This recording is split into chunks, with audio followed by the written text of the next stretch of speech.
천상 천하무역을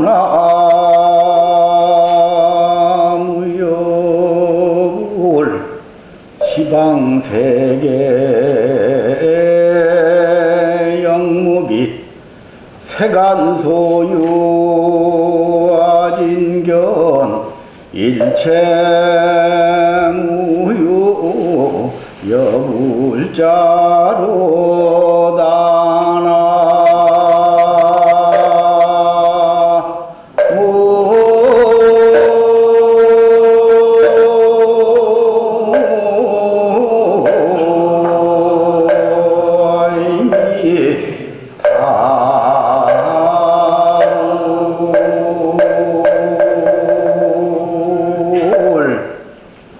이 지구상에 나타난 성인 중에서 공자님도 있고 마호멧도 있고 예수님도 있고 등등 여러 성인이 있으나 부처님이 가장 선배시고 가장 많은 그리고 완벽한 교리를 갖고 오신 분이 부처님밖에 없습니다. 84,000 대장경, 대단한 교리입니다. 어느 종교가 이에 버금가는 교리를 갖고 있습니까? 해인사 84,000 대장경 장경가리, 약 기독교의 700배 내지 1000배의 교리를 갖고 있는 게 불교고요. 유교의 약 300배고요. 뭐 기타 등등 대단한 종교, 대단한 깨달음, 인류를 구원하고도 충분한 진리를, 완벽한 진리를 갖고 있는 분이, 갖고 오신 분이 부처님이고, 그게 바로 불교다는 말씀을 드려서 천상천하 무협을, 천상천하에 하늘과 땅, 천신 다 통틀어서, 지신 통틀어서 인간까지 포함해서 부처님 버금가는 분이 없네, 그 소리였습니다. 방금 개성이. 그래서 우리는 부처님을 찬탄하고 있는 것입니다. 사람이 한생 태어나서 여러 가지 일을 합니다마는 가장 값지고 보람있는 일은 깊은 산에 절을 지어서, 아니면 중생 있는 곳에 불당을 지어서 부처님을 모시는功德을 지었는가, 이게 회심곡에도 나오는 소리입니다.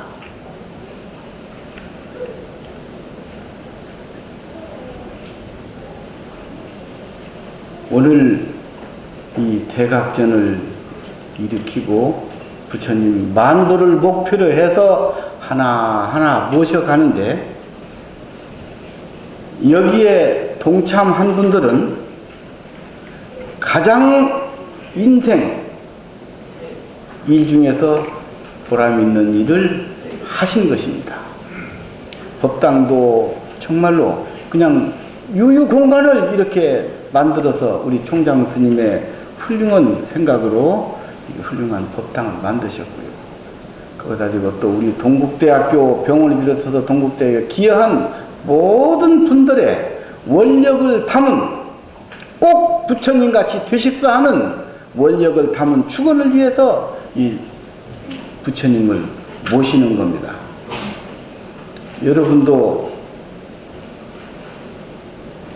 기회가 되시면은 법당 짓는데 기둥 하나라도 고시하시고, 또 이렇게 원불 모시는데 꼭 자기 부처님 하나씩 모셔서 자기도 부처님과 꼭 닮은 인격 완성을 하겠다고는 원력을 세워주시기 바랍니다. 그러면은 다음 생에는 집 걱정 안 해도 되고, 법당 짓는데 동참한 사람은 집 걱정 안 해도 집이 저절로 생기는 복이 생기고요. 세상 일에 끄달리지 않고, 지옥 가는 일에 끄달리지 않고 오직 극락세계만 바라보고 갈 수 있는, 그리고 마음을 확실히 깨달아 버리는 그런 부처님을 목표로 한 발걸음이 더욱더 빨라지고 확실해집니다. 기회 되시면 법당 짓는데 동참하시고 부처님 한 분씩 모시고 그렇게 하세요. 네.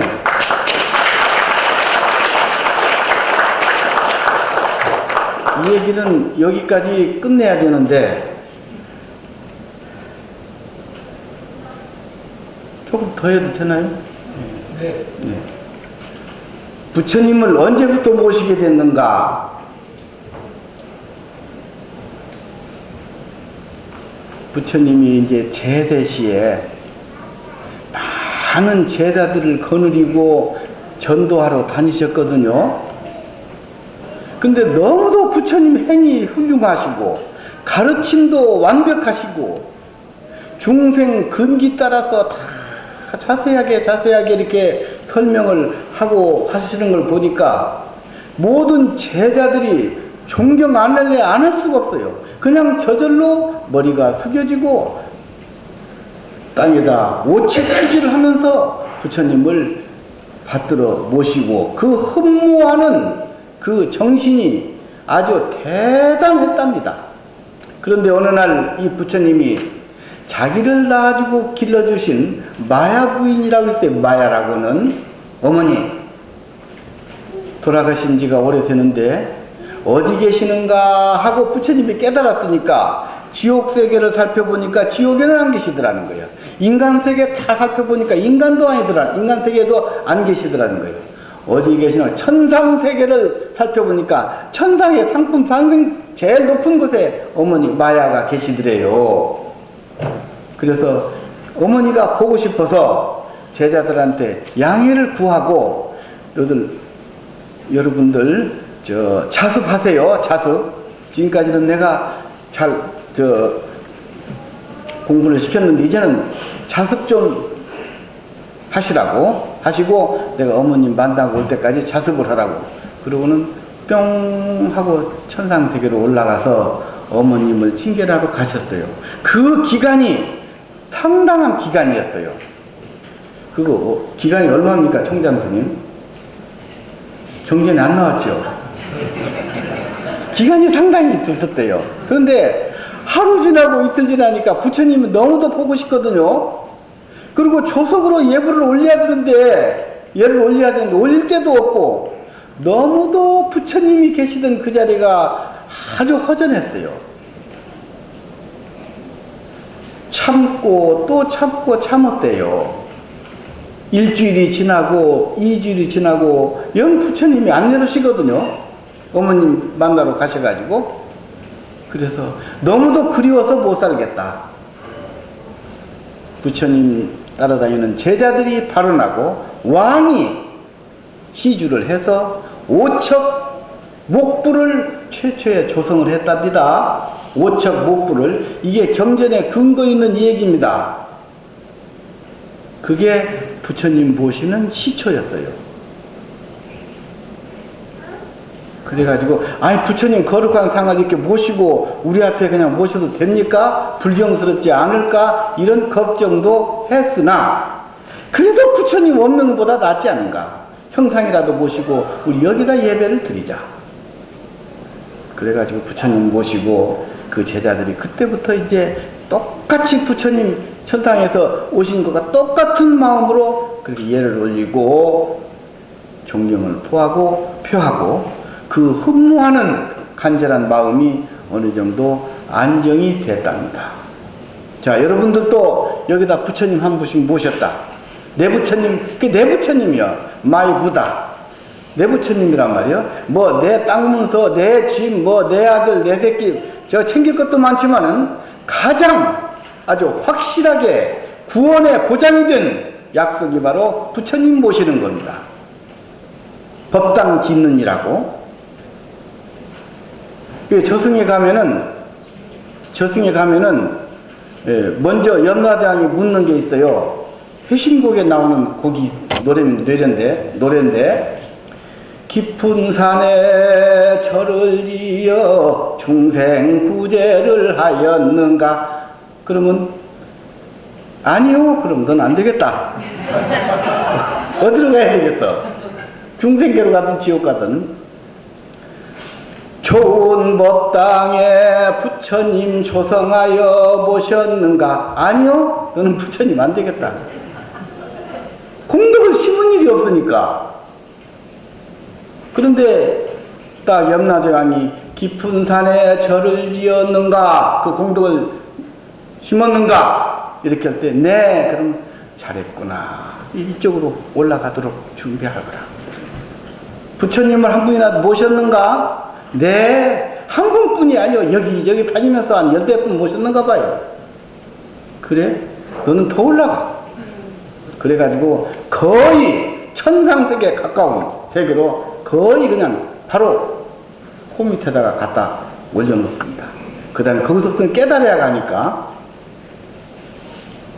그런 공덕이 있는 것이 절 짓고 부처님 모시는 겁니다. 여기 오늘 동참하신 여러분들은 이 부처님 점안식, 절 짓는 낙성식, 이게 흔히 있는 일이 아니지 않습니까? 뭐 아무 데라도 가다가 부처님 모셔서 점안식이고 뭐 그냥 아무 데라도 절 낙성식이고 그런 것이 아니거든요. 어쩌다가 한 번씩 있는 일에 오늘 여기에 동참을 하신 겁니다.